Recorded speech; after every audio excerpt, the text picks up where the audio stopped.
Okukuza olunaku lw'amaka tutunuulidde abantu abalina obuzibu bw'okuwulira abayitibwa bakiggala.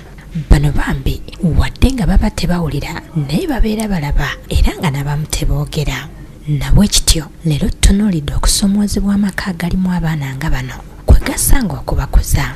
Atimu Christine Oda ow'emyaka 4 mutuuze Wakiso ng'ono alina omwana kiggala atubuulidde ebizibu by'ayiseemu n'engeri gy'asobodde okuwangala ne bakiggala babiri mu maka nga kuno kuliko bba ne muwala we Peace Patience Napolo ow'emyaka 22 ng'ono muyizi ku Yunivasite y'e Kyambogo. Kyokka nga bombi obutawulira babufunye bukulu ng'omwana yasooka kukubibwa mpiso ya quinine.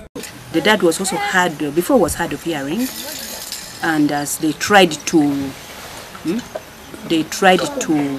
work on his ears from Mulago Hospital, it so happened that even the little hearing that he had was totally destroyed. Bano boogera naye tebawulira. Atimu alina abaana 7 era nga musomesa mu ssomero ly'abakiggala e Wakiso nga muwala we Nyapolo ye mukulu mu maka gaabwe. Much as she's, she's so friendly, the communication is almost always one-sided. She talks, and to receive from the siblings is a bit hard. She has hope to continue with her learning. And she wants to be an example to the people who think that when you are disabled, for example, death, that is the end of life. Agamba nti we yategerera nti muwala we Nyapolo Kiggala ng'atuuse mu kibiina eky'omukaaga oluvannyuma lw'abasomesa okutandika okumwemulugunyaako olw'embeera gye yali yeeyisaamu. Actually, some friends of mine one time told me that your girl is proud because the way she looks at people like she's minimizing people. They hadn't realized the problem. I too had not realized. Then after some times, I started actually sensing that her hearing was poor, because when you would call her and she's not directly facing you, she wouldn't hear very well. Agamba ekizibu kino kyeyongera ng'atuuse mu secondary era ne bagezaako okumugulira obuuma obumuyambako okuwulira wabula nga teyayambibwa ekyamuleetera okuddirira mu by'okusoma. We started realizing from senior 3 that her performance had gone down. Yet in senior 1, senior 2, she was excelling. So what she told us was that she was no longer hearing. Eky'omwana w'okufuuka kiggala nga ne kitaawe bw'atyo kyamwaliriza okukyusa omulimu gwe nga kyamuleetera n'okudda mu ssomero asoma obubonero asobole okufuna engeri y'okwogeramu ne bba ssaako ne muwala we. I thank God that when I made up my mind to transfer to this school, I've learned the basic. And in the family, it is the 3 of us, I, the father, and her who can relate very well. So I thank God that even in the very first year, I had already learned a lot how to communicate with the deaf. Atubulidde obuzibu bwayiseemu omuli abantu okubasosola ssaako n'okubanyooma mu kitundu mu babeera ate omwana ne kitaawe ne bannyonnyola obuzibu basanga olw'obutawulira. Bearing the fact that even the father has a hearing problem, there are so many, theories people advance.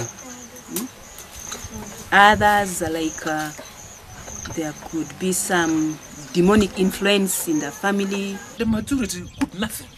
Got nothing. I might try to talk to fish. Sometimes I buy some things. They inflate the prices for me. I said, where do I go? Now, apart from the fruit of us, I know the price. They say meat 9,000, 10,000. You see, 12,000. Sometimes that, what? It's 10,000. Now, they make it sure that they make poor sense. They give me less than the required balance. But I said, no, what's the problem? What? You see them laughing, and laughing, looking at themselves, trying to gain support to despise and deprive the life of the little income they have. The biggest challenge is communication. not all her sisters and brothers know sign language. And it's very hard to force them to learn sign language. Yeah, many of the siblings have not yet developed the interest in learning sign language, so that's a real big problem. Ye musawo Shamim Namuyombo w'Esseeta atubuulidde obuzibu kwe buva abaana okuzaalibwa nga bakiggala. Ebiseera ebisinga abamu bafuna emisujja nga bali embuto ne batafa bo ne bejjanjabanga bo ne batasobola kukola ki ne beegayaza ogenda mu malwaliro. Kati we bejjanjabanga bo oluusi eddagala dikola ki dikosa omwana abamu bazaala bakyali baana bato. So singa omuntu abeera azadde ku myaka emituufu gy'alina okuzaalirako abasobola okuzaala omwana nga mulamu bulungi. Then n'abalala bazaala nga basusse nnyo ku myaka.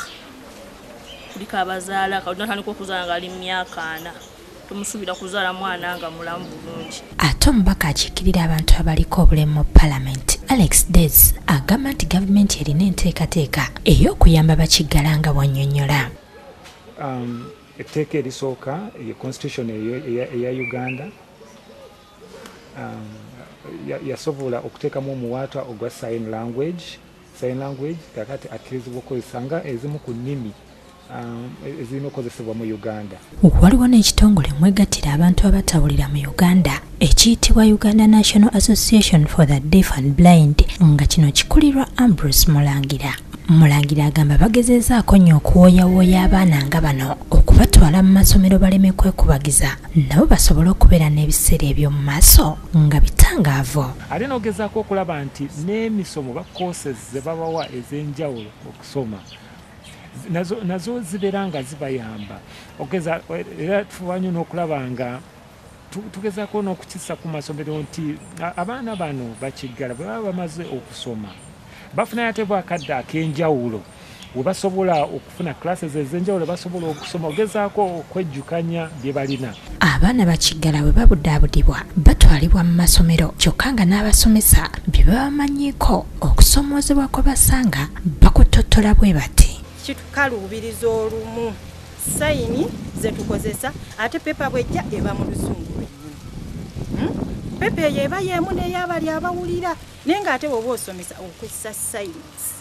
Nze ngamba gavumenti yandituyambye n'ekyusaamu kaako. Some parents, especially men, they don't play their role. You come across a family where they have a kid with special needs, all the burden is left on the mom. Rebecca Kyobutungi yakusakidde eggulu eno ku Bukedde TV.